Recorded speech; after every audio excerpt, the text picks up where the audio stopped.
क्या है? सुनिए भाईजान, बात यह है कि इस साल अल्लाह ताला ने अपने करम से मेरा हिफ्ज़ कुरान शरीफ पूरा कराया है। तो आपका कुरान शरीफ पूरा हुआ है तो हमें भी कुछ बताओ। भाईजान आप मालूम करें, इंशाअल्लाह जो अल्लाह के करम से उस साल की मेहनत से मुझे मिला है जरूर बताने की कोशिश करूँगा। अच्छा भाईजान, ये बता के पूरे कुरान करीम में कुल कितने पारे हैं? भाईजान पूरे कुरान करीम में कुल 30 पारे हैं। भाईजान ये बता के पूरे कुरान करीम में कितनी सूरतें हैं? भाईजान पूरे कुरान करीम में 114 सूरतें हैं। भाईजान ये बता के पूरे कुरान करीम में कितनी रुकू है?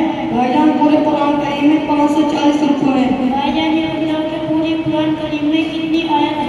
भाईजान पूरे कुरान करीम में 6666 आयत हैं। भाईजान ये बता के पूरे कुरान करीम में कलिमात कितने हैं? भाईजान पूरे कुरान करीम में कलिमात 77436 कलिमात हैं।